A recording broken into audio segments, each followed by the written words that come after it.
Olá, amigos, tudo bem? Eu sou o F. Carvalho, jornalista e advogado, também graduado em Letras Português e concluinte de MBA em Gestão Empresarial. É com prazer e me sentindo muito honrado que recebo os jornalistas e professores universitários Felipe Pena, do Rio de Janeiro, e Iraildon Mota, de Teresina, para falarmos sobre o comportamento da mídia brasileira em tempos de pandemia. Mas abordaremos também outros temas que estão pautando a imprensa brasileira neste momento. Felipe Pena é doutor em literatura pela PUC, com pós-doutorado em semiologia da imagem pela Sorbonne, é professor de roteiro na Universidade Federal Fluminense, autor de 16 livros. Entre esses livros, eu cito esse aqui, né? É o livro Teoria do Jornalismo. Ele é diretor do documentário Se Essa Vila Não Fosse Minha, foi professor visitante na New York University, subreitor da Universidade Estácio de Sá, diretor da Rede Globo e comentarista do Estúdio I na Globo News. Escreve semanalmente no jornal Extra do Grupo Globo. O outro convidado nosso é Iraildon Mota, jornalista em Relações Públicas, pós-graduado em Gestão de Comunicação Corporativa pela Universidade Federal do Piauí, MBA em Gestão Empresarial pela Fundação Getúlio Vargas, fundador da Escola Técnica de Comunicação com Rádio do Brasil. É professor de Jornalismo e Relações Públicas da Universidade Estadual do Piauí, a UESP, pós-graduado em Gestão de Comunicação Corporativa pela Universidade Federal do Piauí, fundador da agência Aliança Brasil Comunicação, fundador da Conrádio ONG, criador e coordenador de projetos sociais como o Mulheres de Visão, entre muitas outras experiências profissionais e acadêmicas.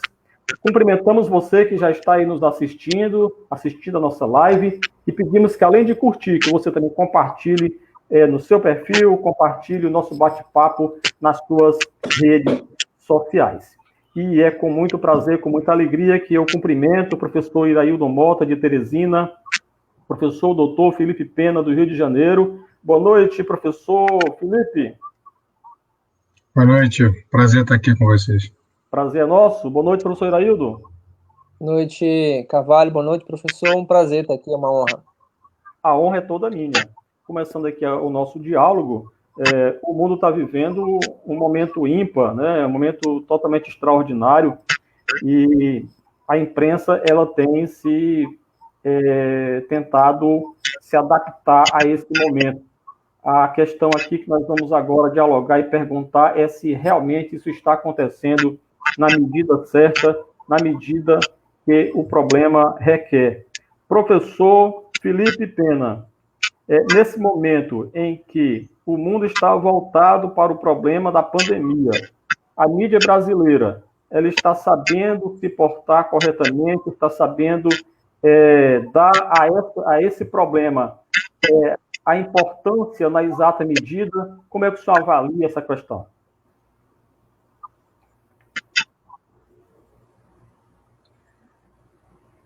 Bom, para começar, eu acho que a gente tem um problema maior ainda do que a pandemia, como se pudesse ter um problema maior do que a pandemia. Mas, infelizmente, o Brasil tem um problema além da pandemia, e esse problema é o pandemônio, que é o presidente da República. Sim. Então, reparem, nós vamos tratar de mídia, nós vamos tratar de como a mídia está abordando a pandemia, em que termos ela está abordando. Vamos falar de fake news, vamos falar de subnotificação, vamos falar de vozes desconectas. Mas o principal de tudo é que no dia de hoje nós temos quase 25 mil mortos no país, 400 mil casos, somos o país com mais mortes diárias no mundo, e o presidente da República que é... Então, Fabrício, a gente começa muito mal a combater essa pandemia com o exemplo que vem de cima. E a mídia ela fica toda refém, porque o agendamento ele é um agendamento muito cruel. O agendamento da imprensa é um agendamento que sempre vem de cima para baixo, infelizmente. Então, se ouvem os atores públicos que estão em cima e se rechaçam os atores públicos que efetivamente estão na ponta. E isso quer dizer que a gente tem, uma cultura negacionista do presidente da República. 2, um aproveitamento político da pandemia para a sua própria agenda pessoal. Vide o que aconteceu no Rio de Janeiro hoje, que é um reflexo da interferência do presidente na Polícia Federal. E 3, que é o mais grave de tudo que está acontecendo, e a gente não pode realizar esse debate sem tocar nesse assunto e sem permear todos os assuntos com isso, é que a água já está batendo o pescoço com relação ao fim da democracia no Brasil. A gente já vive uma branda ditadura, uma ditadura branca, e essa ditadura se transforma agora, a passos largos, numa ditadura concreta, com possível fechamento do Congresso, com possível fechamento do Supremo, tudo isso como projeto político do Bolsonaro, projeto político dessa corja que tomou o poder, a corja que está no poder, e a gente tem que evitar isso a qualquer custo. O principal projeto de qualquer democrata nesse país é evitar que a corja que está no Planalto junto com o Bolsonaro transforme o país numa ditadura, porque isso está acontecendo a passos largos, e a imprensa tem reagido muito pouco, e hoje eu vi uma nota muito tímida do presidente da Câmara, Rodrigo Maia, muito, muito tímida. O mínimo que ele poderia fazer diante de tudo que está acontecendo é iniciar o processo de impeachment de Bolsonaro, porque não vai vir do Procurador-Geral da República, que já disse que não vai abrir, disse não, mas já deu sinais que não vai abrir a denúncia, não vai denunciar o presidente da República para que possa ser aberto um processo no Supremo Tribunal Federal, quando todas as provas estão ali muito claras, e isso está acontecendo. Então, o fundamental da nossa conversa toda é estabelecer estratégias e barreiras para que esse fascista que está no Palácio do Planalto não transforme o Brasil inteiro numa grande ditadura. Professor Felipe, eu vi um artigo seu onde o senhor afirma que o cabo e o soldado já estão na porta do STF, né? Ou seja, a ameaça à democracia, ela já começa não, na verdade ela já vem há muito tempo se apresentando, mas agora ela está escancarada, né? Não é verdade? Sim. Durante muito tempo a gente achou que... Deixa eu só acertar uma coisa aqui que eu tinha fechado. Durante muito tempo a gente achou que isso estava por vir, né? Havia sinais de que viria, mas agora são mais do que claros, né? São mais do que claros. A gente tem, número 1, um presidente que é negacionista, número 2, uma intervenção clara na Polícia Federal, com provas claras, a tentativa de emparedar os inimigos, e repare, eu já falei sobre isso, para repetir, a operação hoje no Rio é uma prova disso, que aconteceu hoje no Rio de Janeiro. E quando você aparelha a polícia, e a polícia deixa de ser a Polícia Federal, que é uma polícia de Estado, para ser uma polícia pessoal, isso vira uma Gestapo. O que a gente tem hoje na Polícia Federal no Brasil é uma Gestapo. É uma polícia política. Então, eu não estou dizendo aqui que o Witzel é inocente e nada disso. Pelo contrário, acho até que tem muita culpa ali. Mas o que a gente viu hoje nessa operação, diante da pandemia, é o que ele faz com a imprensa, é um agendamento diversionista. Ele tira a pauta para os seus interesses pessoais e aí esconde o que realmente a gente tem que perguntar. Que um pouco o Witzel já falou sobre isso. Onde está Queiroz? Onde está a rachadinha de Flávio Bolsonaro? Por que o patrimônio de Jair Bolsonaro, presidente da República, é tão grande se ele sempre foi deputado federal? Os esquemas milionários da rachadinha que possibilitaram lavagem de dinheiro em lojas de chocolate, em franquias da Copenhague, que, por sua vez, possibilitaram um aumento patrimonial tanto de Jair Bolsonaro, como de Flávio Bolsonaro, como de Eduardo Bolsonaro e como do Carluxo também, Carlos Bolsonaro. É isso que tem que estar em pauta. É isso que tem que estar em pauta. A ligação com milícias no Rio de Janeiro. Tudo isso é que deveria estar na agenda da imprensa, e não está. A pandemia tirou isso do foco, e realmente a pandemia é importante, só que o presidente usou a pandemia para tirar os seus próprios processos do foco. E vai ser uma grande vergonha para o país se o Augusto Aras, Procurador-Geral da República, não der prosseguimento à denúncia contra o presidente da República, que está muito clara.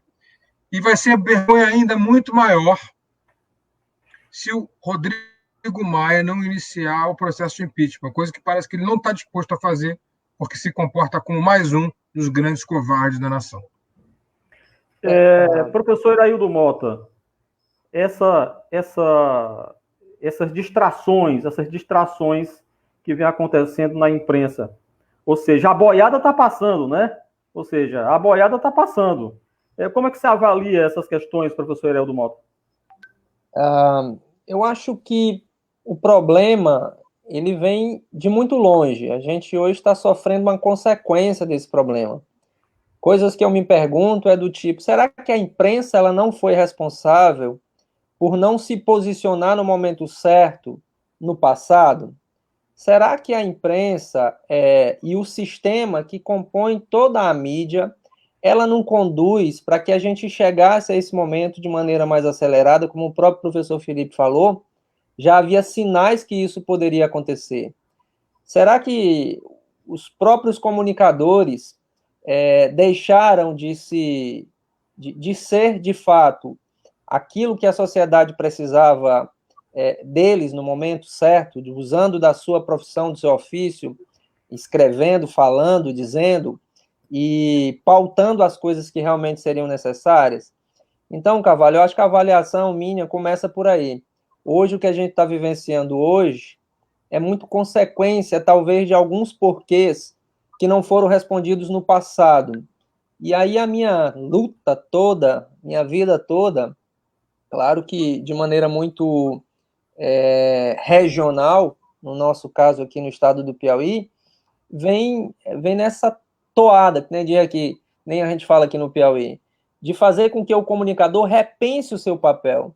Então, as impressões que eu tenho é que o que está acontecendo no Rio de Janeiro hoje, o que está acontecendo com a justiça hoje, o que está acontecendo no sistema midiático, eu digo midiático de massa, porque hoje nós estamos, inclusive, conversando abertamente, nos posicionando em mídias sociais, que aí é um outro campo, que trouxe muita coisa boa, mas tem muito problema também. Imagino que a gente vai falar um pouco sobre isso também.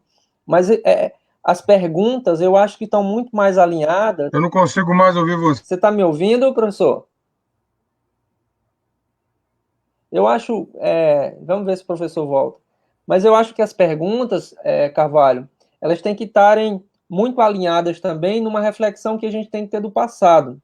Se a gente ficar apenas remoendo essas situações que a gente está vivendo hoje, do ponto de vista da mídia, dos posicionamentos que a mídia tem e não tem, acho que a gente vai achar poucas saídas. Então, o problema ele é muito mais complexo. E como o professor iniciou, talvez o problema seja maior do que a pandemia, porque a própria condição, e aí é uma pergunta que eu queria deixar para o professor Felipe, se ele voltar aqui, será que a imprensa não foi culpada de colocar Jair Bolsonaro no poder? Será que a mídia não tem essa responsabilidade? Será que não pesa nas costas da mídia essa condição, esse fardo, se é que a gente pode colocar dessa forma, né? Então, imagino que tem esses porquês do início disso tudo, né? Mas é fato que o que está acontecendo hoje é inegável e não constrói e não desenvolve a sociedade, e não faz com que a mídia possa desenvolver, colaborar para o desenvolvimento social. Nós tivemos um problema com o sinal do professor Felipe, né? Vamos tentar restabelecer. Enquanto isso, a gente continua com o nosso diálogo, tentando restabelecer aqui o sinal, né? Professor Iraildo Mota, nesse momento, essa cortina de fumaça que está se formando, né, com essas distrações todas, nós temos pautas importantes acontecendo nesse momento. Nós temos no Congresso Nacional, no plenário do Senado Federal, nós temos duas PECs. Nós temos a PEC 19 e a PEC 18, a 18 a 19, onde uma propõe que as eleições sejam adiadas para 2022, as eleições desse ano, com a coincidência de mandatos em 2022, e a outra PEC, ela propõe que as eleições agora do dia 4 de outubro sejam adiadas para o dia 6 de dezembro. Esses são temas bastante importantes, mas você acha que o debate está sendo suficiente? Carvalho, a impressão que dá é que não. Não há debate com relação a isso. A gente vê poucas iniciativas. Há uma corrida muito grande para conseguir o fundo partidário.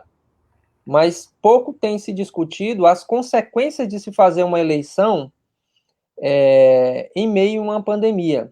Até porque não há sinais muito claros de que essa pandemia deva acabar nos próximos 2, 3 meses. Os sinais, inclusive, são muito para um tempo maior. Embora tenha estudos, vacinas, conversas e pesquisadores que têm encaminhado para resolver, para tentar achar uma vacina que a gente tenha essa tranquilidade de ter a pandemia. Mas o debate ainda está muito raso.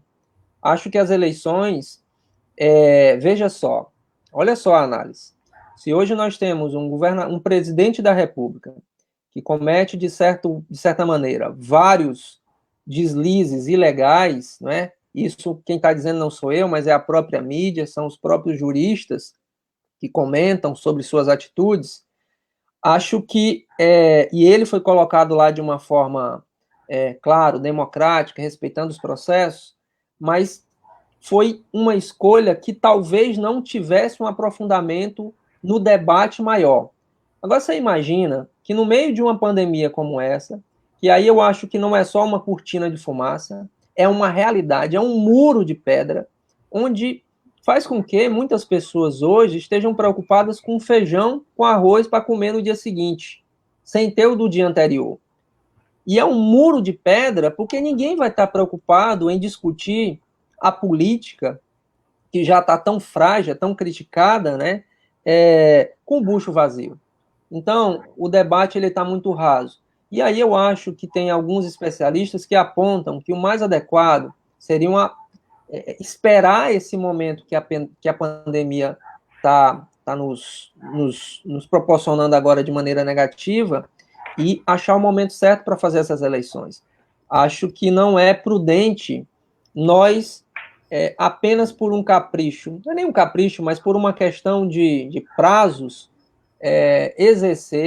fazer com que todo mundo faça esse sacrifício de votar, e talvez a gente tenha dificuldades nesse processo do debate com relação às demandas sociais, outras pautas sociais que existem. A gente perderia isso de vista fazendo uma eleição a toque de caixa no meio dessa pandemia.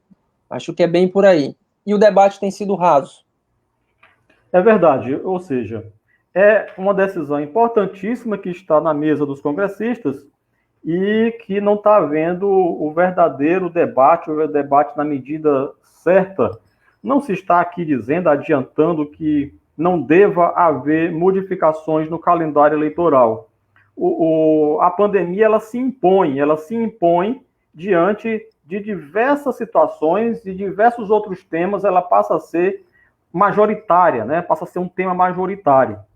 Entretanto, não se pode tomar uma medida dessa ao sabor simplesmente do oportunismo de determinados políticos, né? Determinados políticos que podem, inclusive, tomar atitudes aquelas que mais interessam, né, aos interesses paroquiais, aos interesses dos seus municípios, aos interesses dos seus estados, né?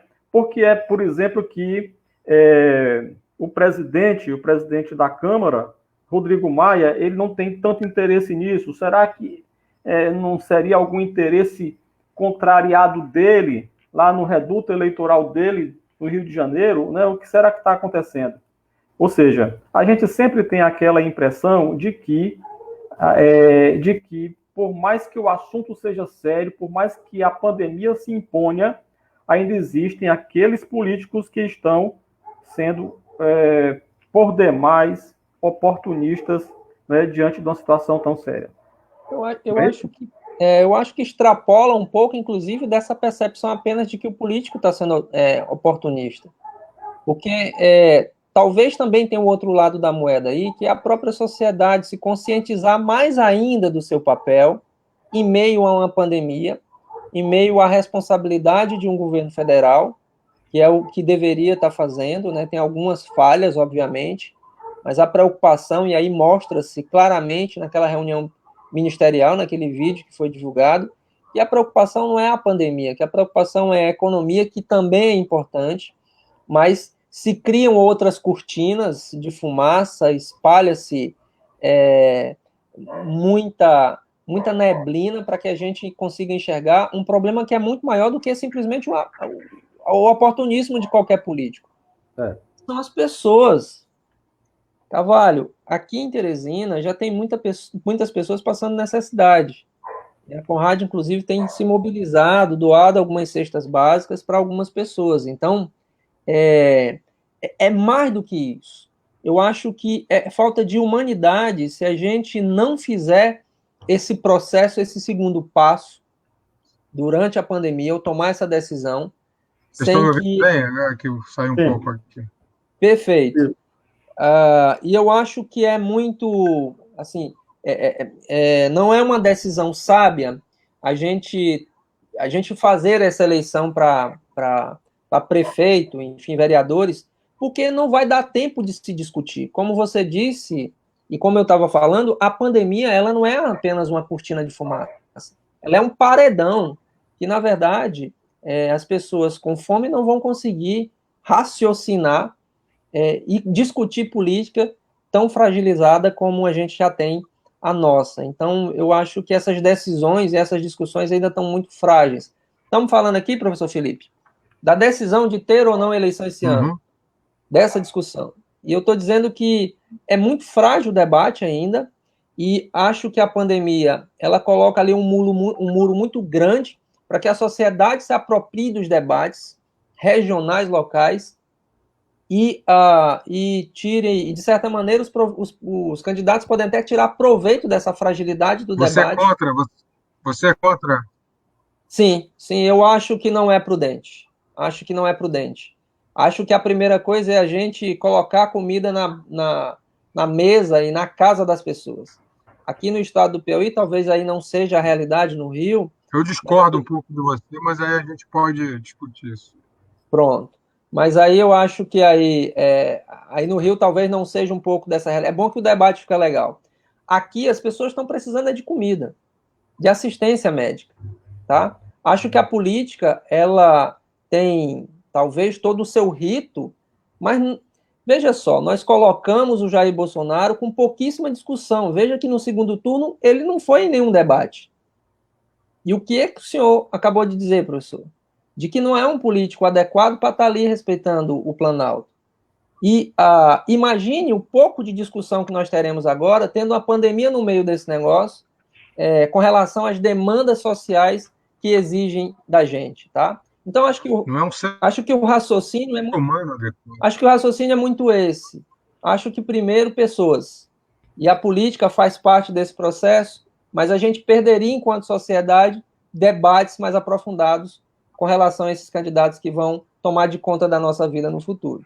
Professor Felipe Pena, eu tinha colocado para apreciação do nosso colega Iraildo, e agora eu coloco para o senhor. É que nós temos duas PECs engatilhadas, a PEC 18 e a 19, onde uma propõe que as eleições de 4 de outubro, sejam adiadas para 6 de dezembro, e a outra PEC, a PEC 19, ela propõe que... Você me ouve? Sim, estamos escutando. Eu vou repetir. Vou me permitir discordar de você sobre a realização das eleições por um motivo muito simples. Né? Sim. Eu concordo Qual é a minha com posição, vocês. professor? Eu concordo em gênero, número e grau com você quando diz que tem que colocar comida na mesa, e realmente essa é a prioridade, é combater a pandemia, é colocar comida na mesa de quem precisa. Isso o governo não está fazendo, pelo contrário, o que Bolsonaro quer é o caos. Ele quer que as pessoas estejam na rua, se expondo para conseguir comida. Não é à toa que atrasou os R$ 600. Não é à toa que esses R$ 600, na verdade, eram R$ 200. A proposta do Paulo Guedes era R$ 200 e o Congresso elevou para R$ 600 após um longo debate. Mas isso foi atrasado, isso foi burocratizado até a última instância. Há muitas pessoas que não conseguem chegar até esse auxílio emergencial, até essa renda mínima básica, que é um projeto do senador Eduardo Suplicy lá de trás. Então, por que isso acontece? Por que o governo Bolsonaro até agora não aprovou a ajuda aos estados? Já tem mais de 20 dias. Porque Bolsonaro aposta no caos. Bolsonaro aposta que quanto maior for o caos, quanto mais as pessoas estiverem desesperadas na rua, maior será o apoio à mentira que ele propaga pelas suas redes de WhatsApp, pelas suas redes sociais e até na televisão, uma mentira que contrapõe a economia ao combate à pandemia. Então ele diz, haverá fome porque estamos em isolamento. Não, presidente, haverá fome se nós não tivermos o isolamento, porque como já se comprovou em vários países do mundo, e a Inglaterra é um deles, por exemplo, a economia piora muito mais quando você não faz o isolamento. O isolamento ele é a única alternativa.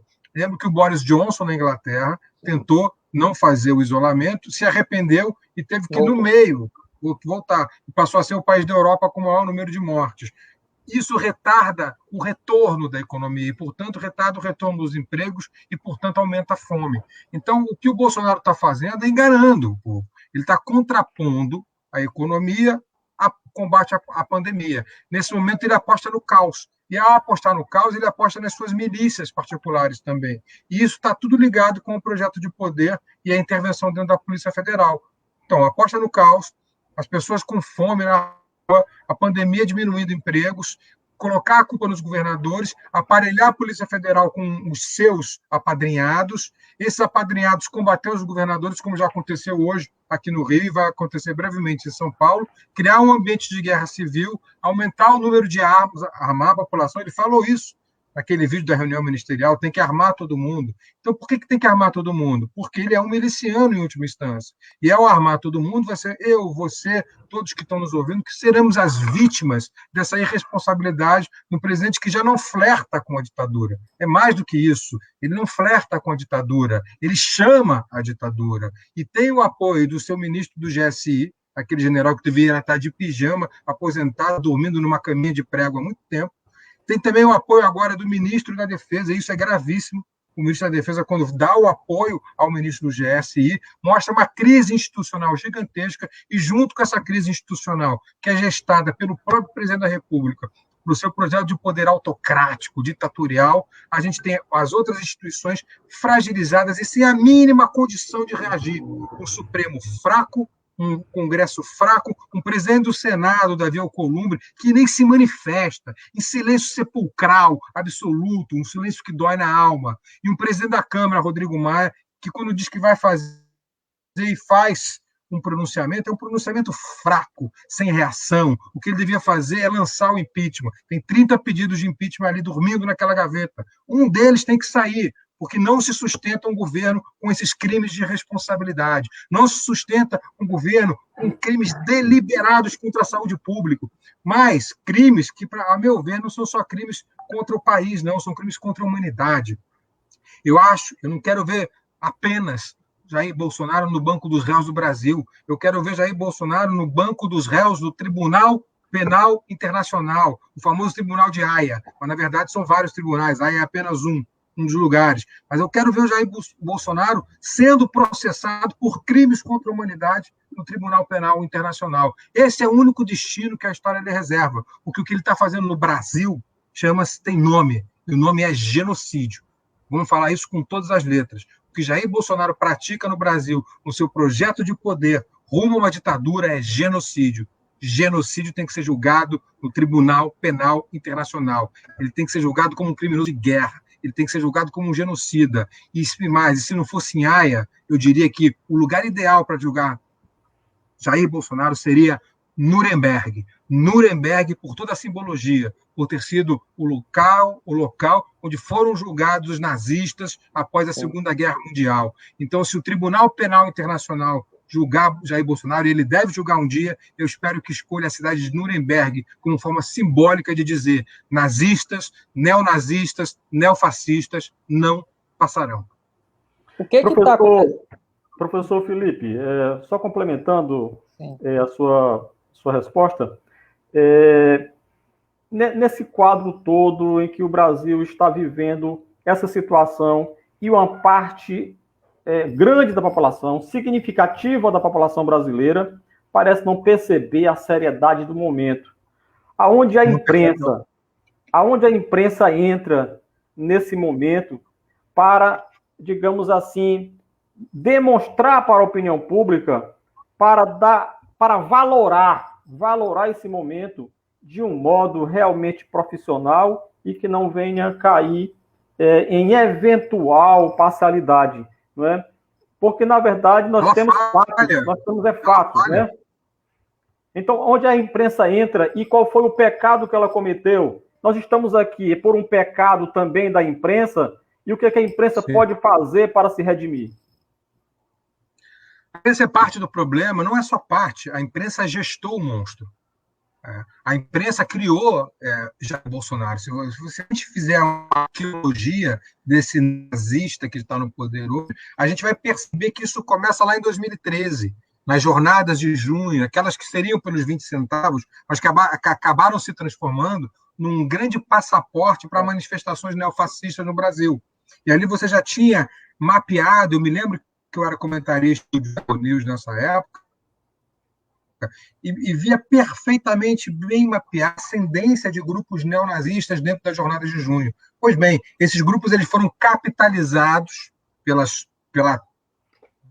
de Jair Bolsonaro, e a partir dali começou-se a fazer um movimento neonazista no país, com a extrema-direita tendo uma simbologia. E repare, eu, como articulista do jornal Extra, já naquela época percebia como se articulavam as milícias de Bolsonaro.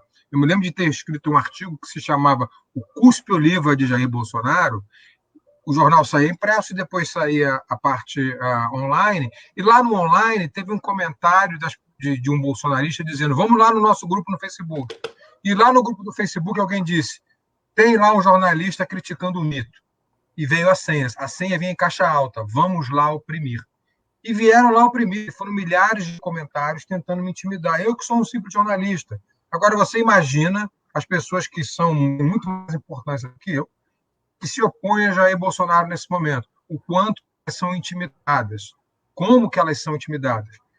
Por que a imprensa tem culpa? Porque naquele momento, quando se gestou o impeachment de Dilma Rousseff, a imprensa não tratou o fato, eu já estou chegando para 2016, ela não tratou o fato de que aquelas pedaladas não eram crime de responsabilidade. A imprensa caiu num conto, caiu numa narrativa, e essa narrativa funciona da seguinte maneira. Eu digo assim para você, é o que eu chamo de sequestro da cognição pública. O sequestro da cognição pública ele te leva a um raciocínio que não é fato. Eu te pergunto assim, qual é o contrário de branco? E aí você me responde, preto. Eu te pergunto, qual é o contrário de claro? E aí você responde, escuro. Aí eu te pergunto, mas qual é o contrário de verde? E fica exatamente esse silêncio. Então você pensa, pode ser vermelho, azul. Não, o contrário de verde é maduro. Só que eu tive a pensar em termos climáticos. Então houve a dificuldade cognitiva de raciocinar que existe, de fato, uma palavra que seja contrária a ela. Não consigo pensar nela. A imprensa funcionou dessa maneira no impeachment de Dilma. Ela perguntava aos juristas: impeachment é inconstitucional? Eles diziam: não, impeachment está na Constituição. Mas a pergunta tinha que ser diferente. A pergunta era: impeachment sem crime de responsabilidade é inconstitucional? Eles respondiam: é inconstitucional. Então, houve uma pressão da imprensa pelo impeachment de Dilma, por razões que a gente pode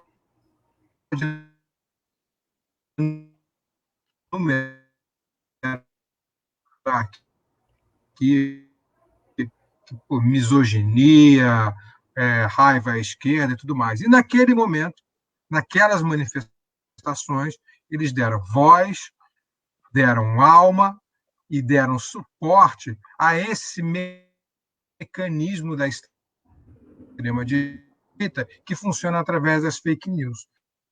Então, a imprensa, para responder a tua pergunta, Fabrício, tem a responsabilidade na gestação desse monstro. Nesse momento, e no momento em que programas como o CQC, exemplo, dá um ar humorístico, acabaram também utilizando a sua candidatura, dando visibilidade. Luciana Gimenez, no seu programa para intelectual, sem preparo psíquico, não bastaria um psicotécnico para tirar Jair Bolsonaro do poder. Essa frase já foi dita por muitas pessoas, mas, no entanto, elegeu-se presidente porque houve uma narrativa anti-esquerda, eu não diria nem antipetista, é anti-esquerda.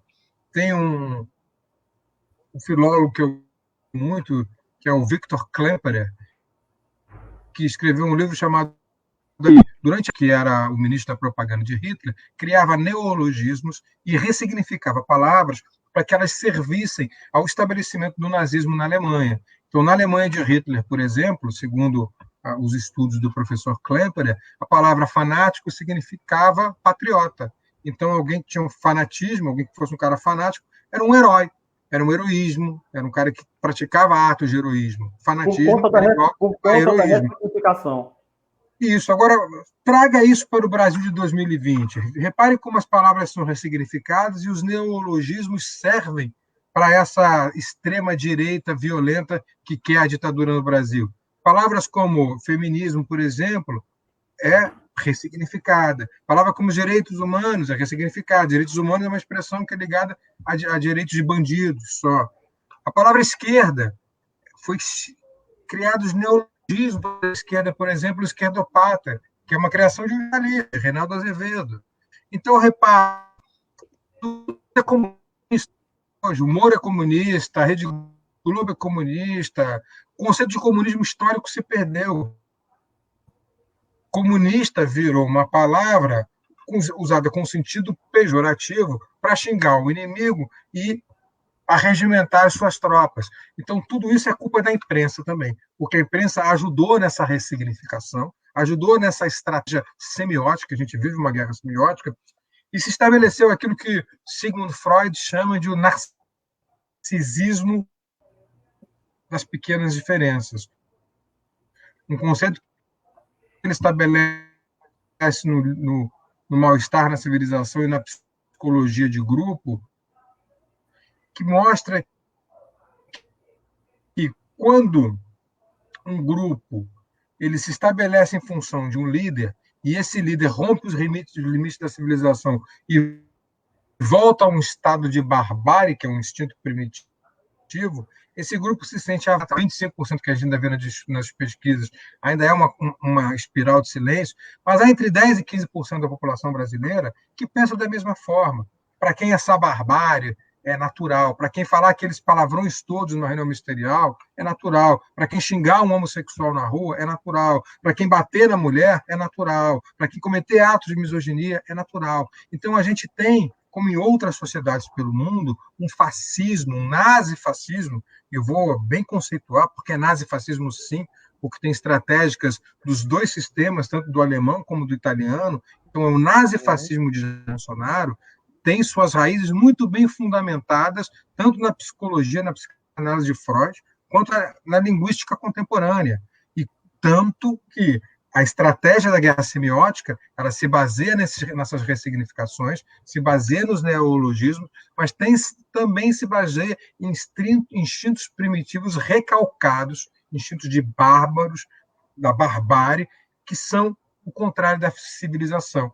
Então, aquilo que a gente viu naquela reunião, e ainda bem que o ministro do Supremo, Celso de Mello, liberou o conteúdo da reunião, o que a gente vê naquilo é a exemplificação de 22 ministros que concordam com a barbárie e que não estão ali para discutir políticas de Estado, Ziraildo. Eles estão ali para discutir a própria barbárie e para disseminar o ódio. Você não viu ali nenhuma política de combate à Covid-19, você não viu ali políticas de combate ao desmatamento, pelo contrário, né? Você viu o ministro do Meio Ambiente querendo aproveitar a brecha da imprensa para desmatar ainda mais a Amazônia. Passar a boiada. Passar a tal da boiada. Mais do que tudo isso, mais do que essas ações pontuais, o que você vê ali, principalmente na figura do ministro da Educação, é a disseminação do ódio. Esse governo quer o caos, esse governo quer o ódio, a completa desestabilização dos entes democráticos para instaurar a ditadura no país. Uma ditadura que serve aos propósitos de Bolsonaro, sempre serviu, sempre foi a sua finalidade, e só não viu essa finalidade, que não se preocupou em examinar toda a história política dos 28 anos que ele teve na Câmara. Nunca aprovou um projeto, viveu de cuspir, viveu do ódio, viveu dos perdigotos perdigotos verdes que saíram da sua saliva nas sessões do Congresso. Eu queria colocar dois assuntos para o Iraildo e para o professor Felipe, mas antes eu queria apenas procurar por aqui, pegando esse gancho do professor Felipe, a questão da ressignificação. Naquela reunião, naquela fatídica reunião ministerial, está havendo também um processo de ressignificação daquela reunião, em que os grupos bolsonaristas, eles não prestam atenção, não fazem questão de ignorar que naquela reunião a Constituição foi atacada, a democracia foi atacada, os índios foram atacados, enfim, a civilidade foi atacada. Entretanto, eles começaram a espalhar memes dizendo que agora sim, agora o Bolsonaro vai ser reeleito, que a divulgação do vídeo reelegeu o Bolsonaro, que ele demonstrou ali o que ele realmente é. Ele demonstrou ali foi autenticidade, ele é um homem autêntico. Ou seja, não importa se essa autenticidade é em prol de uma ditadura, se essa autenticidade é em prol do que pior existe em termos de civilização. Não é? Ou seja, é o que eles trabalham, eles estão trabalhando isso aí toda hora, a questão da ressignificação. Ou seja, pegando conceitos que são positivos, né, transformando em negativos ou vice-versa. É isso aí que você falou. Agora, o tema que eu quero colocar para os dois é o seguinte: seria hoje um dia histórico para a imprensa brasileira, no dia em que os grandes grupos de comunicação, como a Globo, a Bandeirante, a Folha de São Paulo e muitos outros, retiraram seus repórteres do cercadinho do Planalto porque eles não têm a segurança necessária para desenvolver o seu trabalho? Quem ganha com isso? Retiraram tarde, né, Fabrício? Eu lhe pergunto, quem ganha e quem perde com isso? Muito. Eu imagino, antes do professor Felipe, tá? Eu imagino, professor, que se o Bolsonaro, na verdade, se a imprensa tivesse se posicionado alguns meses atrás, ou no ano passado, e não fizesse nenhuma cobertura do que ele falava, até porque o que ele fala não são, enfim, não são coisas republicanas, para a gente não usar outros termos, né? Eu imagino que ele iria implodir. E aí, a minha impressão, às vezes, professor Felipe, é que nós comunicadores vamos ali e somos uma espécie de fantoche, porque ele lida com a gente muito bem. Nós somos ali, obviamente, que a gente precisa cobrir o que o presidente da República diz. Mas tem limite. E aí eu concordo com você ia dizendo, foi tarde. Essa nota, e isso foi muito tarde. Acho que a imprensa precisa se reinventar, inclusive, no posicionamento. Comunicadores como o professor Felipe me admira muito, professor, porque tem muita gente que vive na teoria do espiral de silêncio. É mais do que isso. Repare o seguinte.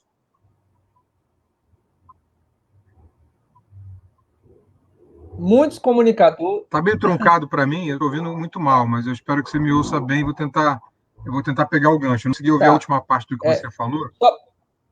Mas eu vou tentar pegar o gancho do que você disse. Está muito truncado para mim ainda, o áudio. Eu vou tentar pegar o gancho no que você disse, e acho que concordando comigo, acho que você concordou, sim, que foi tarde. Ao mesmo tempo que foi tarde, repare que naquele cercadinho a gente tem uma personificação e uma exemplificação do que é a estética nazifascista de lidar com a imprensa. Se na Alemanha de Hitler era impossível você ter uma contestação do que o público trazia como verdade, no nazifascismo de Bolsonaro, isso fica muito bem exemplificado naquele cercadinho do Palácio do Alvorada. Como é que foi montado aquilo? E aquilo é Steve Bannon na veia. Aquilo é Steve Bannon, que foi o estrategista da campanha de Donald Trump em 2016, que foi trazido para o Brasil em 2018 para ajudar na campanha do Jair Bolsonaro. É um cercadinho com meia dúzia de apoiadores que ficam xingando a imprensa e intimidando a imprensa para que ela não faça as perguntas que incomodam o mito, né? O Führer Jair Bolsonaro. Mas só que o Führer, ele, despejando os seus perdigotos naquela imprensa que fica um pouco afastada, ele consegue, ao mesmo tempo que ele intimida a imprensa, ele também se autoimplica. Então, daí a importância da imprensa estar naquele cercadinho, porque ele é muito verborrágico e ele comete erros o tempo inteiro. Eles vai sair de lá, tem só que ficar uma câmera aberta, porque ele vai falar uma das suas besteiras uma hora. E isso tem que ficar registrado. Então, isso é importante. Agora, ao mesmo tempo que isso acontece, Iraildo, Francisco, é muito triste verificar, por exemplo, um editorial como o do Estado de São Paulo hoje. E a gente falava no tópico anterior de que a imprensa ajudou a criar esse fascista que é Bolsonaro no poder, porque hoje, mais uma vez, se normatizou o fenômeno Bolsonaro através de um editorial de um grande jornal brasileiro. Vamos lembrar que o Estadão, na eleição passada, que escolha difícil. De um lado, Haddad, de outro lado, Bolsonaro. Não tinha escolha difícil nenhuma. De um lado, você tinha um sujeito com 28 anos na Câmara, 28 anos de nenhum projeto apresentado, que verbalmente, com gravações, defendia torturadores, defendia o coronel Ustra, o grande torturador desse país, dizia que precisava matar 30 mil pessoas, vai conseguir agora com a pandemia, vai matar mais do que 30 mil. Aí, né? Tinha que matar 30 mil pessoas nesse país e que a ditadura não tinha feito correto, porque não tinha matado 30 mil.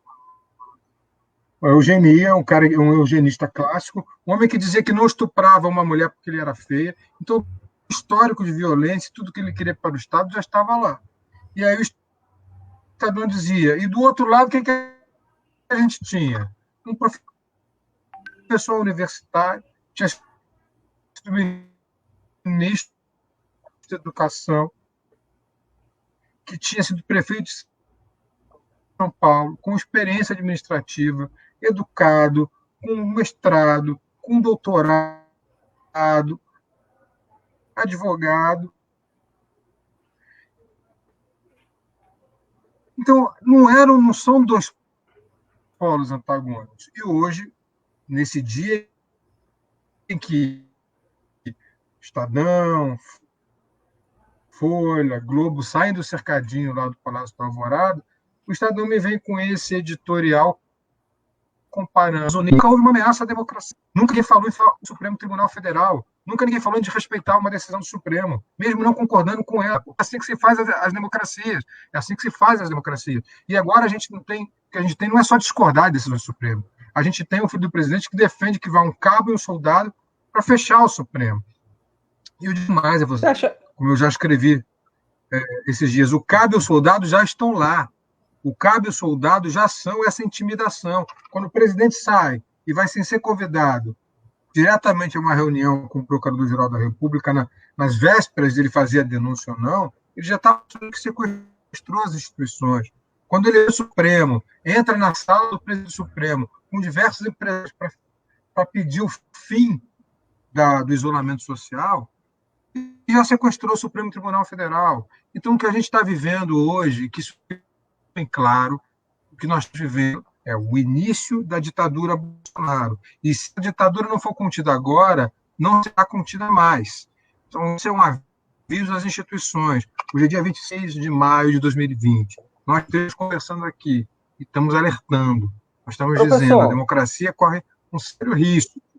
Se a gente não... Se as instituições não funcionarem, se o procurador da República não apresentar denúncia, o presidente da Câmara não aceitar o processo de impeachment, estamos a caminho da ditadura fascista de Bolsonaro.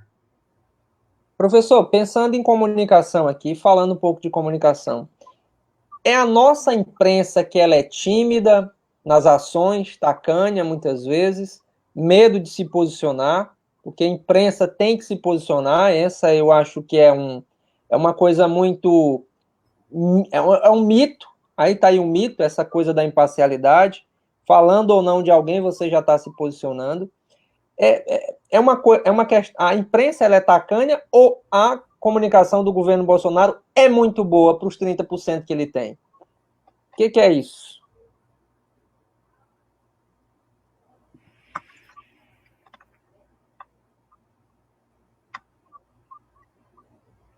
Parou lá?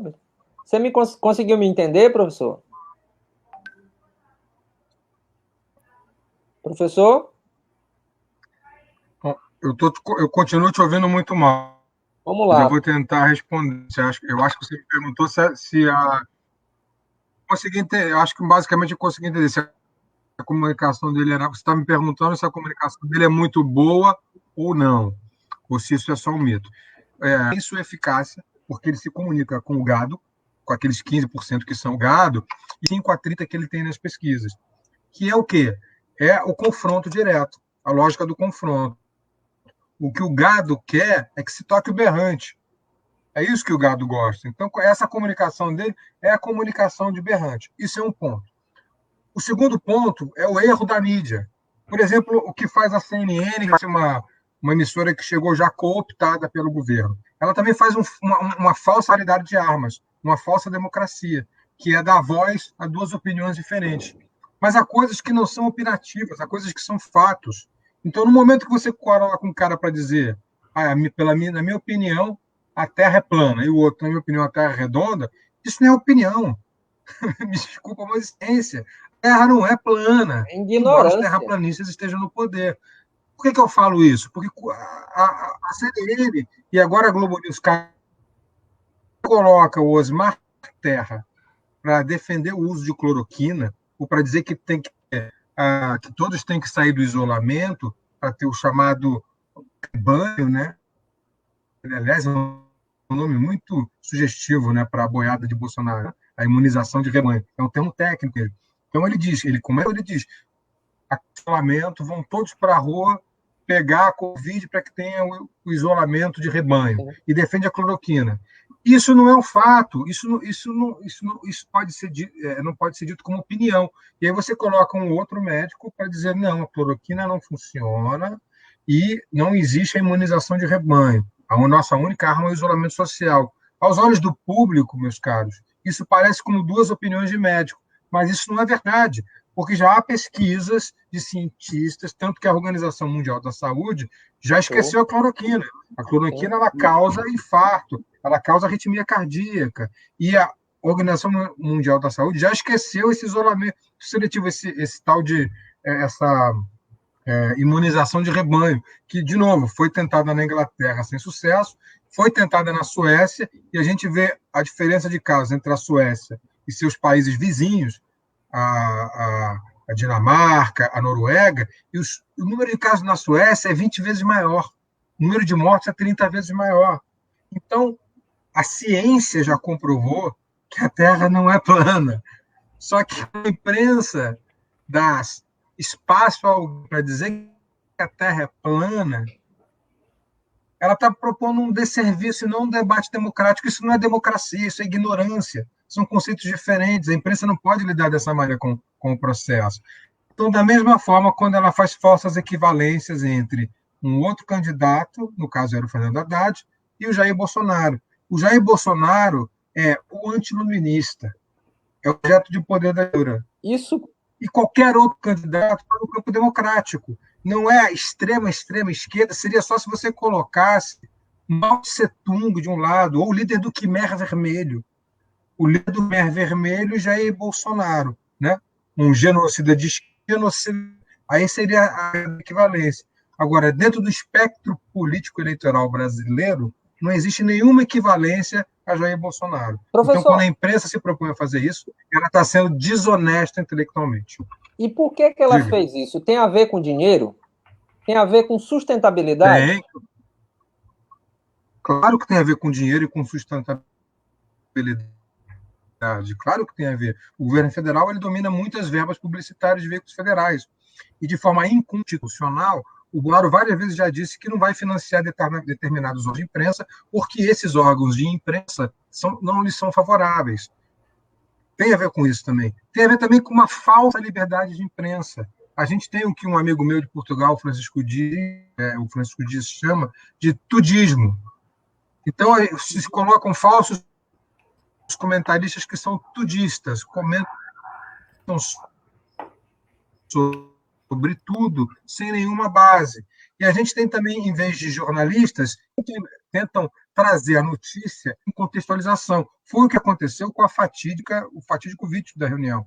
Ele surgiu na bolsa em contextualização, e daí veio essa falsa interpretação de que ele ajudava o Bolsonaro, porque mostrava ele falando lá seus 39 palavrões, dizia, tá vendo? Ele é mesmo desse jeito, e aquilo inflamava o gado, né? Inflamava o seu rebanho, aqueles que votam nele. Não é verdade, porque ali tudo que foi dito ali é criminal. Eu tenho ali pelo menos 7 ou 8 crimes federais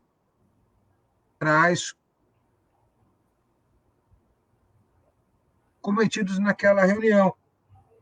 Só que, para ser um jornalismo sério, aquilo precisava ser contextualizado, o Iraí. Não fizesse apenas. A Globo News prestou um desserviço à população quando jogou aqueles áudios sem nenhuma contextualização.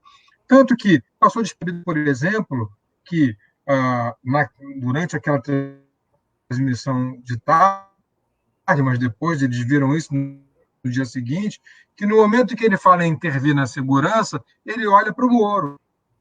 Mas aquilo teria que mostrar, olha, porque estava em plano fechado, olha, o Moro está ali, olha, eu vou intervir sim, ele olha para o lado, olha para o Moro. Aquilo teria que ser mostrado, só foi mostrado depois. No momento, quando está ao vivo ali, aquilo não é mostrado. Outra contextualização. Os vídeos que chegam do Supremo, eles chegam dizendo interferência da Polícia Federal. Na hora que fala Polícia Federal, PF corta. E aí a Globo News colocando isso ao vivo, ela corta. E aí aquilo é um desserviço. Então a imprensa é culpada. A gente tem uma imprensa que tem toda a culpa do mundo. Não se pode aliviar para o lado da imprensa.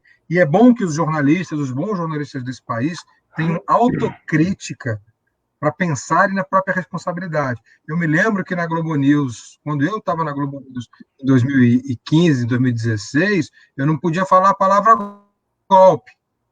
E, para mim, ali estava se gestando um golpe contra o presidente Dilma. E hoje todo mundo diz que foi golpe. Então está na cara que foi golpe, porque aquelas pedaladas fiscais não são crime de responsabilidade. Claro que foi, mas não podia dizer a palavra.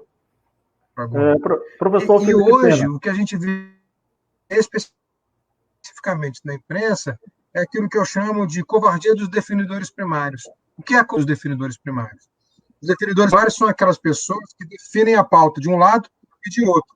E quando a vazam a opinião A e a opinião B, a gente acha que está sendo democrático. Não, você não está sendo democrático. Você só está sendo covarde, porque você não está querendo saber qual é a verdade. De novo, é o exemplo. Se eu dou a voz para dizer que a Terra é plana e dou uma outra voz para dizer que a Terra é redonda, eu não estou sendo democrático. Eu estou sendo covarde e não dizer para as pessoas, escutem, a ciência já provou, a Terra não é plana. Queria colocar esse é o problema da imprensa e essa é a lógica do defensor primário. Queria colocar duas questões. Diga, Francisco. O presidente Bolsonaro, ele, muitas das vezes, ele fala em liberdade, se coloca como defensor da liberdade, né, que o que ele quer é liberdade. Mas no momento em que ele fala em liberdade, na mesma reunião que ele falou em liberdade, ele defendeu o armamento da população, ou seja, quando ele defendeu o armamento dos seguidores dele, para quê? Para impor ao restante da população o modelo que eles consideram correto para o Brasil. Ou seja, liberdade para eles oprimirem, não é? Liberdade para eles significa medo para quem está em lado oposto, né?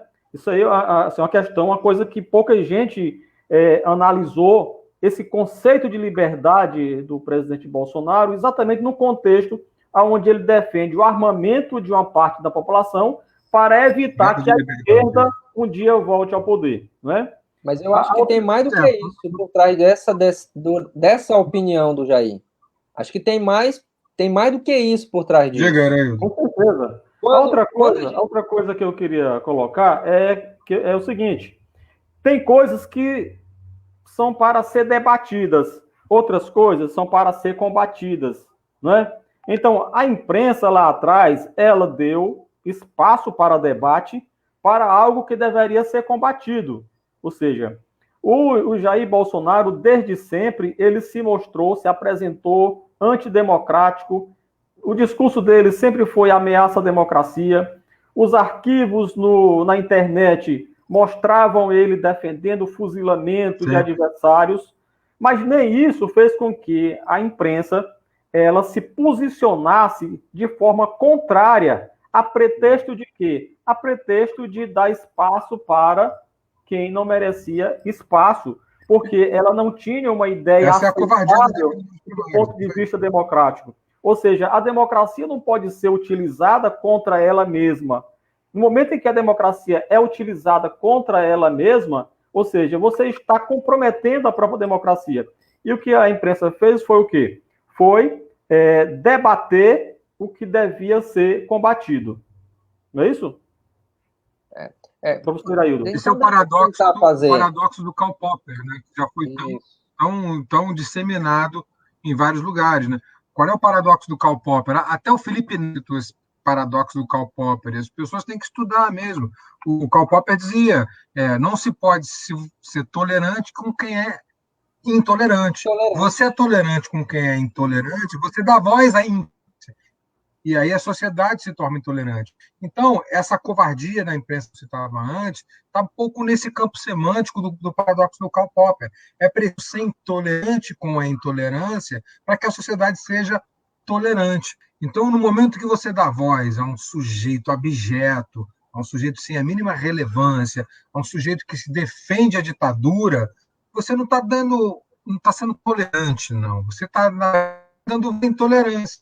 E aí você está difundindo a intolerância. Esse é o grande paradoxo. E é isso que a imprensa deveria ter feito, deveria ter ignorado, como ignora diversas vozes que são intolerantes. A democracia não se faz, isso também é um outro conceito que é muito equivocado. A gente tenta definir a democracia através de eleições livres, através de conceitos como o voto, mas a democracia é muito mais do que votar. E talvez, Iraildo, aí eu começo a concordar contigo sobre as eleições municipais, embora a gente tenha discordâncias pontuais sobre se ela deve ocorrer ou não, eu acho que deve por outras razões, mas é porque ela não se resume a isso. Ela é basicamente acesso à informação de forma equânime e intolerância com os intolerantes, por mais paradoxal que isso possa parecer. Porque a intolerância com os intolerantes é que garante que a sociedade seja democrática. E não ter tido essa intolerância com os intolerantes gestou o fenômeno Bolsonaro que a gente está vendo. Gestou esse pandemônio que a gente está vivendo. E no pior momento da história do mundo, em termos de saúde, desde 1918, o Brasil tem o pior presidente, o mundo tem o seu pior representante em termos nacionais. Aqui no Brasil, nós somos hoje párias do mundo.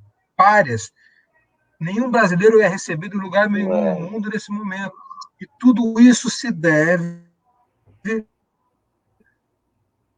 a um anti-iluminista no poder. Alguém que não liga para a ciência, alguém que não liga para a democracia, alguém que só tem uma agenda pessoal no poder. A pergunta que eu faço a todos que estão nos assistindo aqui é: a gente vai continuar deixando que isso aconteça ou a gente vai pressionar? Então tem que todo mundo pegar o seu dedinho aí, ligar lá para o Rodrigo Maia, passar uma mensagem para o Rodrigo Maia, mandar o WhatsApp, ligar para a Câmara dos Deputados, pressionar no Twitter, porque essa é a única maneira.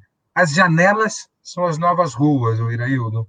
As janelas são as novas ruas. Porque como a gente está confinado dentro de casa, é pelas janelas que a gente fala. Então, coloque a sua bandeira preta nas janelas, coloque o seu Fora Bolsonaro nas janelas, faça seu panelaço, pressione. É isso que é a democracia, é a manifestação popular. E já que as milícias estão na rua, isso o Francisco tocou muito bem, quando o presidente fala em armar a população, é armar a população, e ele diz de novo, e ele diz depois disso, armar para que ela se volte contra o isolamento. Ele está fomentando a formação de milícias para que essas milícias o garantam no poder. Isso é um projeto Quem não vê isso não enxerga a história. Qualquer um que estude um pouco vai ter isso do fim. Aquilo ali é um coloque.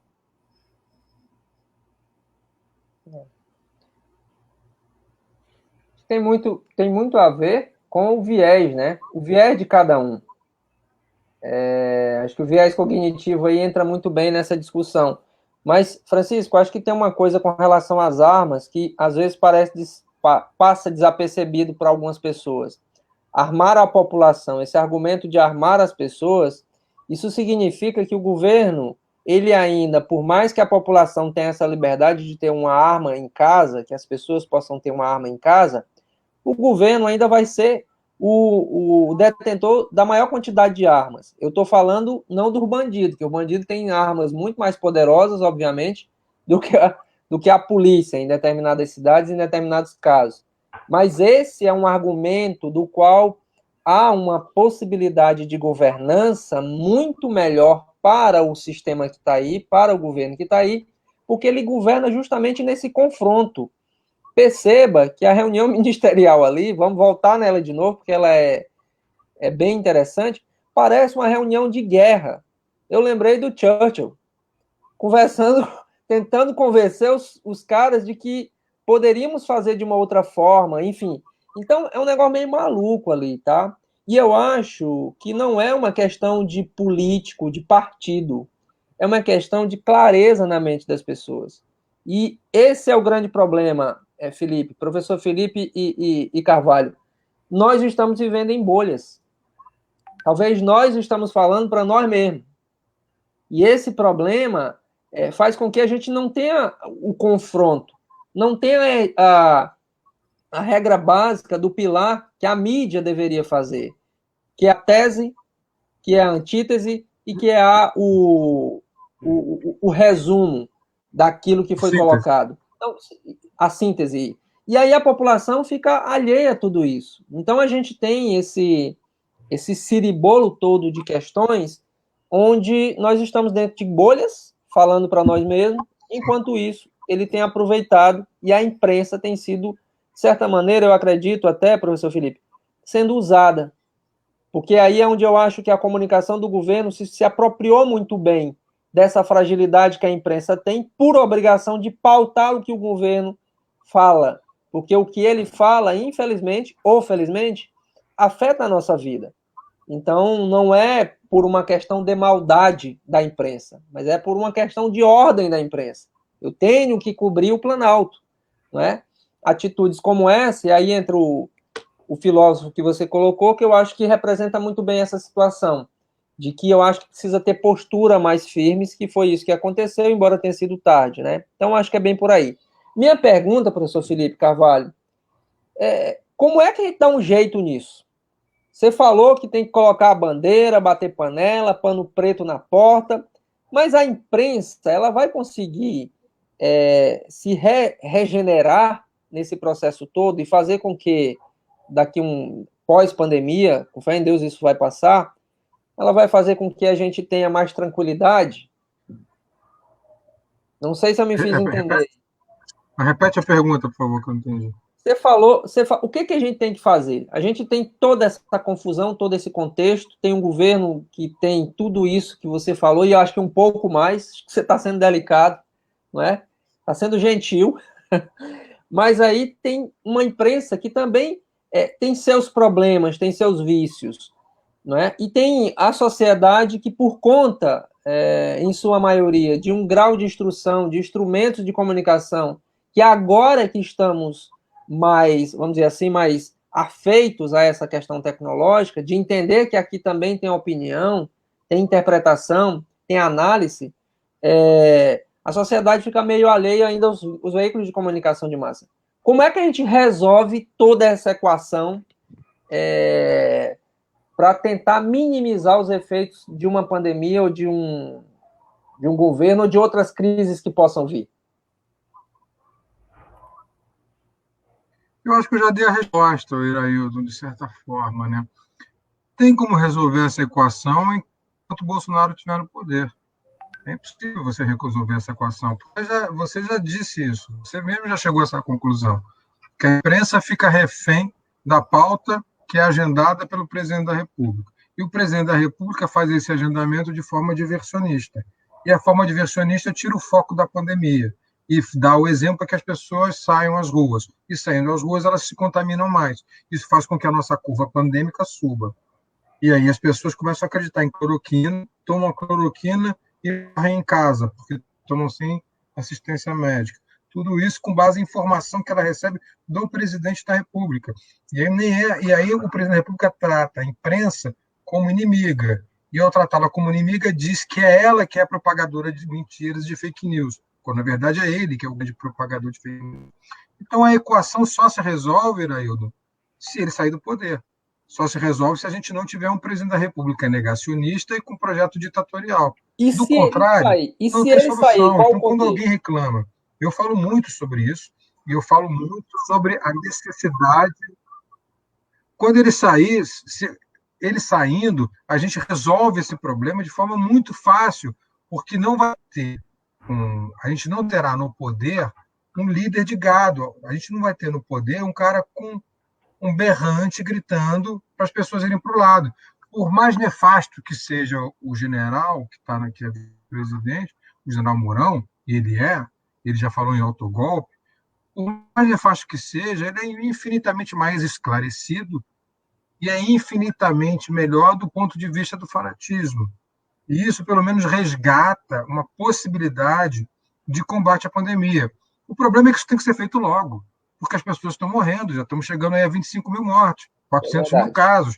A previsão da Universidade de Washington é que em agosto a gente tenha 125 mil mortes. Então, se não tirar o Bolsonaro do poder, essas 125 mil mortes vão chegar muito mais rápido e elas vão se multiplicar. Então, nesse momento do Brasil, nesse momento do país, tirar Bolsonaro do poder é um projeto de vida, é salvar a vida de pessoas. Tirar Bolsonaro do poder é salvar a vida de milhares de brasileiros. E é a única alternativa, porque não dá para a gente combater uma pandemia quando o representante máximo da nação nega essa própria pandemia e diz que ela é uma gripezinha.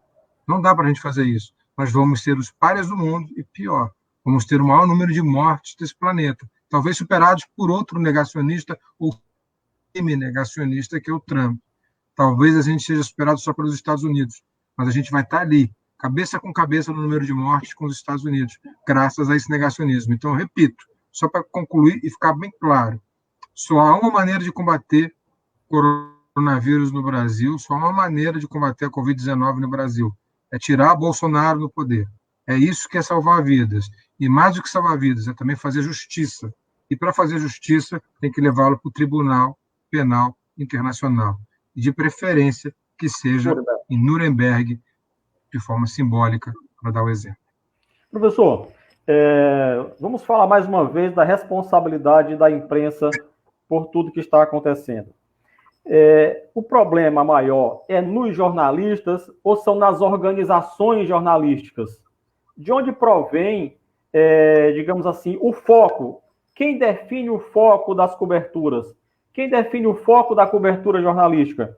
Para onde é que nós vamos olhar? Nós vamos olhar para o cercadinho ou nós vamos olhar para outro ponto? Quem é que define isso? São as organizações jornalísticas ou são os jornalistas que... Quem é que mais tem culpa nisso? Eu diria que são os dois, Francisco. Com facilidade eu poderia te dizer que são os dois. Eu vou tentar trabalhar isso com duas teorias diferentes. Uma é a teoria organizacional, que é uma das teorias do jornalismo, e outra é a teoria do newsmaking. É uma teoria até que nós já abordamos em algumas situações. Pela teoria, só fechando aqui, pela teoria organizacional, que é uma teoria gestada por um cara chamado Warren Breed. Warren Breed, lá na década de 60, 70, ele mostrou que, por mais que os jornalistas pudessem ser gatekeepers, ou seja, o porteiro da notícia, aqueles que decidem o que é notícia e o que não é notícia, havia e há, por trás deles, determinadas normas organizacionais, que são normas da empresa onde ele trabalha, que não podem deixar de ser seguidas. Então, isso é um ponto de vista. Pela teoria organizacional, Francisco, a culpa é das empresas, porque então você trabalha no SBT ou na Rede Record e você é um empregado e não tem como se voltar contra a Record, que está ali alinhada com o governo. Isso é um ponto. Por outro lado, você tem teorias como a do gatekeeper, a do porteiro, aquele cara que decide a notícia, que defendem que mesmo que o constrangimento organizacional exista, você pode encontrar maneiras de fugir aquele constrangimento para dar o seu recado. Eu vou dar um exemplo. Quando eu estava colunista na minha coluna no Jornal Extra, houve um comunicado das organizações Globo de que você não poderia falar sobre um determinado tema, e eu não vou falar sobre ele agora para não dar publicidade a esse tema. Na minha coluna do dia seguinte vinha uma receita de bolo. Eu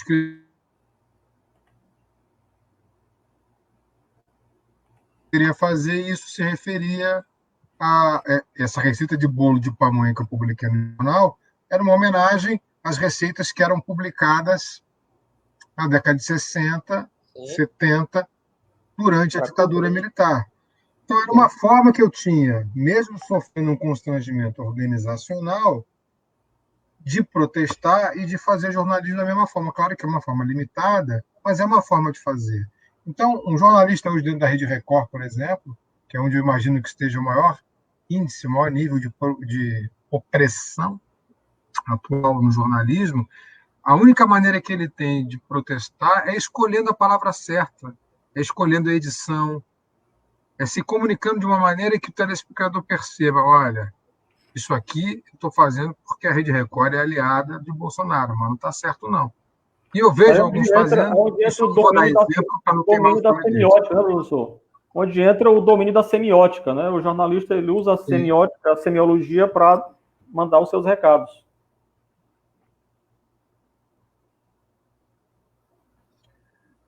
Agora, para ter o domínio da semiótica, tem que ter também a permissão. Não é bem a palavra permissão, deixa eu só ajeitar aqui para. Pronto. Tem que ter também a permissão para exercer a reflexão durante a confecção da matéria. Isso não é tão simples.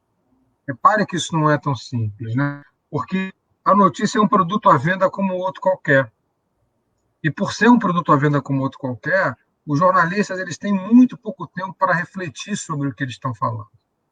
Há muito pouco tempo para reflexão crítica sobre o seu próprio trabalho. É a produção industrial da notícia. E essa produção industrial ela é prejudicial à produção, ao conhecimento, ao newsmaking, à construção do fato noticiado. E também é prejudicial ao telespectador, ao receptor dessa mensagem. Porque no momento que você produz de maneira industrial, mecânica, quase fordista, né, colocando peça atrás de peça, e eu vejo muito uma produção mecanizada, eu vejo cada vez mais os jornalistas se transformando em instantaneístas. No momento que isso acontece, o telespectador também deixa de ter o que o Searle, em semiótica, chama de signo interpretante. A falta de um signo interpretante é a falta de algo que te faz interpretar o que a notícia realmente quer dizer. Um exemplo disso, Iraildo, quando o Jornal Nacional divulga lá o superávit primário, o déficit primário no Brasil foi de tantos por cento, metade da população brasileira, ou muito mais da metade da população brasileira, sequer sabe o que é um superávit primário, quer sabe o que é um déficit primário. Mas o jornal não tem espaço para falar, para dar o signo interpretante. Nesse momento, ele está prestando um desserviço à população brasileira, porque tem o signo interpretante. Então, não há espaço para isso. Então, o jornalismo ético, o jornalismo que se propõe, de fato, a fazer um serviço à população, e o jornalismo é serviço público, ele tem que ter espaço para o signo interpretante. Ele tem que ter espaço para contextualização. Ele não pode ser simplesmente essa difusão de opiniões, como a gente já comentou aqui, essa simples difusão de definidores primários que colocam suas opiniões, às vezes, contra os fatos e transformam essas opiniões em fatos como se eles fossem congruentes. como se eles fossem equivalentes. Então, vamos cair de novo naquele nosso paradoxo. A única maneira de ser tolerante é sendo intolerante com os intolerantes. A única maneira é o paradoxo de Karl Popper. A intolerância com os intolerantes é a única forma de tolerância. Há algum veículo hoje, professor Felipe, que não sei se eu me expliquei bem, mas era isso que eu tinha a dizer.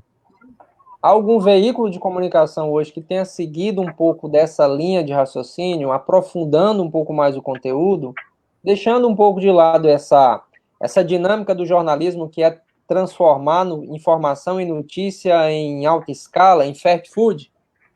Há algum veículo hoje no Brasil que passe por isso? Com exceção, obviamente, das agências de checagem, né, que elas têm feito alguns trabalhos muito interesantes, anexo aos fatos, em A Pública.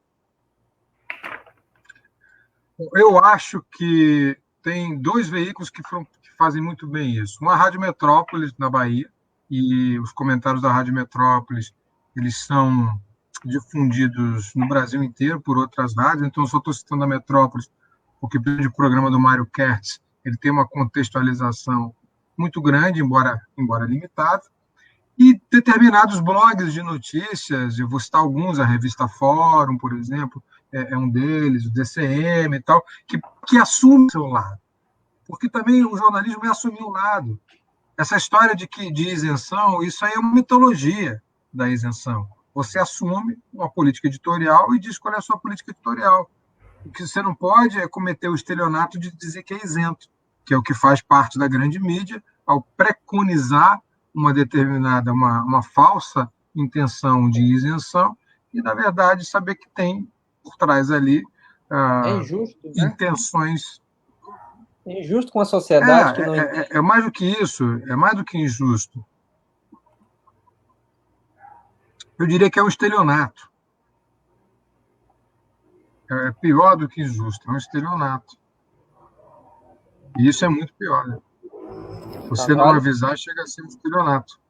É isso aí. Nós agradecemos a presença, a participação e as reflexões que o professor Felipe Pena e o professor Iraildo trouxeram aqui para o nosso público, e dizer que foi assim, uma alegria muito grande. Nós nos sentimos assim, muito honrados, professor Felipe, pela sua presença, por ter aceitado o nosso convite de estar aqui dialogando, conversando sobre esses temas relacionados ao comportamento da imprensa, não só em relação ao momento de pandemia, mas a responsabilidade também dessa imprensa com o Brasil que nós temos hoje, né? Com o Brasil que nós estamos vendo hoje.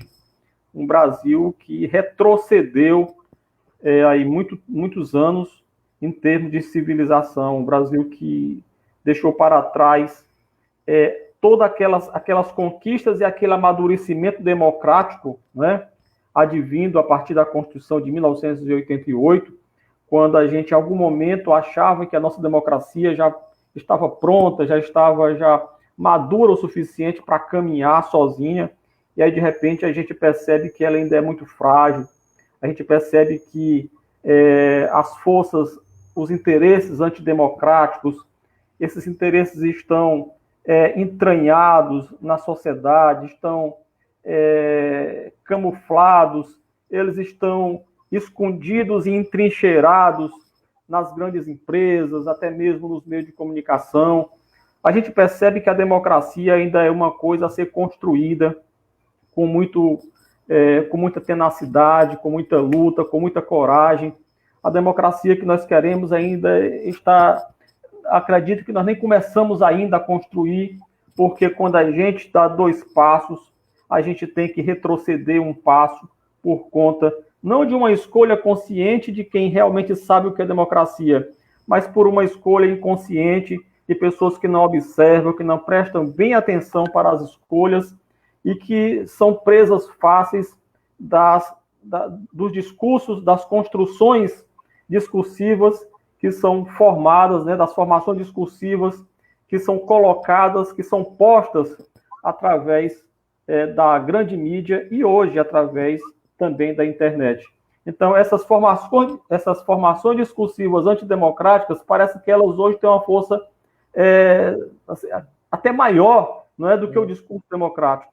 O discurso democrático está sendo desconstruído, como o professor Felipe Pena falou. Né? É muita coisa boa sendo desconstruída, muito conceito que é do bem, que está sendo vendido como algo que realmente, como se fosse do mal. Né? Então, é isso. Nós estamos, digamos assim, diante de um desafio. Um desafio cada vez maior. Me permita, Carvalho. Professor Felipe é referência no Brasil por conta de vários livros que a gente lê. Na universidade tive com prazer, inclusive, de passar por algumas leituras suas, né? E me agrada muito, confesso a você que eu, pós-universidade, não tinha acompanhado o seu trabalho, mas me alegra muito a sua postura, porque eu acho que, antes de qualquer outra coisa, Carvalho, a gente precisa de coragem enquanto jornalista. Coragem para apertar a letra certa, dizer a palavra correta dentro de um contexto. Porque o sistema, ele muitas vezes te deixa muito limitado e te amedronta. Está aí a teoria que você falou, que é a teoria organizacional, né? Então, tem essas questões. E aí eu queria concluir e agradecer, Carvalho, a você pelo convite, agradecer o professor Felipe pela honra, perguntar o seguinte: o que é que muda no jornalismo pós-pandemia, ou o que que já está mudando e o que que vai mudar? Qual é o cenário que você vê com relação a essa profissão que a gente ama tanto e odeia ao mesmo tempo, né? Que às vezes você vê cada atitude de jornalistas que vontade de ir lá dar um soco, né? Enfim. E mais uma vez, obrigado, Carvalho, obrigado, professor Felipe. Bom, deixa eu responder. Diga. A palavra é sua. Então, deixa eu já responder, já me despedindo, e já agradecendo ao Francisco, ao Iraildo, agradecendo pelas palavras sobre o meu livro. Você sobreviveu a ele. Que bom que sobreviveu ao teoria do jornalismo. Com muita cerveja. Eu acho que só com a cerveja mesmo que a gente pode ter essas boas leituras. Aí a cerveja é sempre uma boa companheira. Aí, não é, rapaz? Como diria o Bukowski, cerveja é sangue contínuo. Não é isso. Nunca largue o seu Brahms e a sua beer, a sua cerveja. Dizia o Bukowski num poema chamado How to be a Great Writer, Como Ser um Grande Escritor. Esse é um dos conceitos dele. E eu me despeço, então, agradecendo muito o convite de vocês. Eu acho que é fundamental que a gente esteja em todo lugar do país. Vocês sabem que eu nunca fui a Teresina, nunca fui ao Piauí. Eu nunca estive. É um dos poucos estados da federação que eu não fui ainda, porque eu acho que de 27 estados da federação eu fui a 24 ou 25. Eu aceito sempre convites de todos os lugares do país, porque acho que é minha função pública, como pessoa pública, como professor de uma universidade pública, aceitar os convites para debater, não só o ofício jornalístico, mas para debater o que está acontecendo na sociedade em geral. Então, eu escrevo para ser lido, como está aí dizendo. Eu não escrevo numa linguagem hermética, como às vezes eu sei que muitos meus colegas escrevem, e não só acabam prevalecendo como catedráticos porque ninguém os entende, porque isso é uma estratégia de poder, Iraildo. Se eu falo e você não me entende, eu permaneço para sempre na minha cátedra de mogno, porque eu não tenho contestação. Então, quando você se comunica uma linguagem simples, a simplicidade ela não é a superficialidade. A simplicidade ela é a laboriosa tradução da complexidade.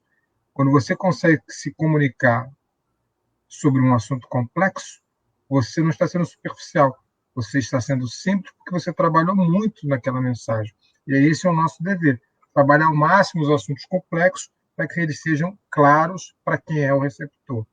Então, para mim é que é uma honra estar aqui com vocês, falando para um público que é nacional, mas que vem de um estado da federação que, infelizmente, eu ainda não visitei, mas visitarei um dia, e onde eu sei que eu tenho um grande público leitor, sempre recebo muitas mensagens daí. E para responder a tua pergunta e finalizar, o que eu vejo como esperança é o que eu vejo nos olhos dos meus alunos, nos olhos dos seus, nos olhos de alunos de todo o país que me recebem sempre que eu vou fazer aulas inaugurais, aulas magnas e palestras por esse país. É uma esperança que está ali explícita quando eles contestam essa hipocrisia, essa violência, esse antiluminismo que graça no país. Eu diria a vocês, para finalizar, que a gente precisa entender o que é a sociedade e o bom jornalismo a partir de uma pequena fábula que eu sempre gosto de contar, e se vocês me permitem, eu vou contar para finalizar, que chama-se A Fábula dos Cotovelos Invertidos, que eu já deixei registrado em outro livro meu, que é o jornalismo literário. É a história de um jornalista que queria conhecer o céu e queria conhecer o inferno. Então, primeiro ele foi ao inferno. Chegando lá, ele viu que as pessoas eram muito felizes, ninguém trabalhava, todo mundo só ria, se divertia, pulava, cantava, dançava. Mas ele percebeu que depois de um determinado tempo, as pessoas morriam de fome, porque lá no inferno elas tinham os cotovelos invertidos e não conseguiam trazer comida até a boca. Saiu correndo dali com medo, claro, não queria ficar ali. Foi para o céu para ver qual era a diferença, e chegando no céu, viu que lá também as pessoas tinham o cotovelo invertido, também cantavam, dançavam, também ninguém se divertiu, eram as mesmas pessoas, aliás, todos se divertiam, eram as mesmas pessoas do inferno, igualzinhas, não trabalhavam, também só ficavam cantando, dançando e felizes. Ele, obviamente, olhou para os cotovelos, viu que eles eram invertidos, e aí fez um gesto de sair correndo. Mas aí ele reparou que lá no céu, ao contrário do inferno, mesmo com os cotovelos invertidos, as pessoas não morriam de fome, porque, diferentemente do inferno, cada um levava comida até a boca do outro. Então, essa é a única diferença entre o céu e o inferno, a solidariedade, a capacidade de alimentar seu irmão quando seu cotovelo está invertido, a capacidade de, em grupo, coletivamente, construir consensos, apesar de dissensos, e esses consensos sejam em torno da democracia. E esses consensos, neste momento, têm que ser para combater o nazifascista que está no poder. Os nossos cotovelos invertidos, que eles estejam juntos, alimentando uns aos outros, para que a gente possa combater o nazifascista que nos governa e salvar milhares de vidas nessa pandemia. Que logo venha o impeachment ou a renúncia do presidente da República e a gente tenha um país democrático e não essa ditadura na qual a gente vive. Obrigado a vocês e boa noite a todos. Obrigado, professor. Eu queria dizer que, para mim, é uma alegria muito grande poder conversar com o senhor aqui nesse espaço, juntamente com o Iraildo, porque eu também aprendi a lhe admirar através da sua obra, não é? Embora eu tenha começado a trabalhar como jornalista muito cedo, por volta dos 20 anos de idade, mas eu sou formado em outras áreas, sou formado em Direito e em Letras Português. E eu busco o conhecimento técnico do jornalismo em algumas obras e encontrei nessa sua obra, não é, um conhecimento que me serviu bastante, que me serve bastante, não é? E é a alegria, a felicidade muito grande de estar aqui agora, conversando com o professor Felipe. Como o professor abriu, então, professor Felipe, vamos deixar essa pandemia passar. Aqui tem boas cervejas. Além de uma boa cerveja aqui no Piauí, tem Cajuína e tem uma Maria Isabel que é especial. Vamos deixar essa pandemia passar e eu vou lhe fazer um convite oficial para conversar com nossos alunos aqui. Eu sou diretor de uma escola chamada Conrádio do Brasil. É uma escola técnica de comunicação. E aí a gente vai tomar essa cerveja aqui, tá bom? Eu vou lhe provocar lá no Instagram, seja onde for, pedir o contato ao Francisco para que a gente bata esse papo e aí a gente mata essa cidade que você ainda não conhece e vai, com certeza, ser a última do Brasil e a melhor. Eu não sei se o professor Felipe lembra, mas por volta de 2013 ou foi 2014... eu cheguei a fazer um convite para o professor Felipe Pena, via Parnaíba, participar do SALIPA, o Salão do Livro de Parnaíba. E naquele momento, o professor Felipe estava com a sua agenda lotada, e aí ele lamentou não poder vir a Parnaíba por conta da agenda. não é? É Mas sempre uma agenda complicada, mas eu vou ter que dar um jeito, porque é o que me falta. Tem que. eu fazia parte da organização desse evento, né, desse salão que existia aqui na cidade, Salão do Livro, e naquela ocasião, depois de conhecer a obra do professor, eu tive essa oportunidade de propor para o grupo, e o grupo aceitou, mas infelizmente a agenda do professor não estava naquele momento. Ele vem. Mas ele vem, com certeza ele vem. Ele vem. O Iraildo vai Toma essa convidá-lo e camisa. a gente vai se encontrar. Vamos lá. E aí, Prazer, Obrigado, Felipe. prazer. Grande abraço. Um felicidade. abraço, obrigado. Abraço. Valeu.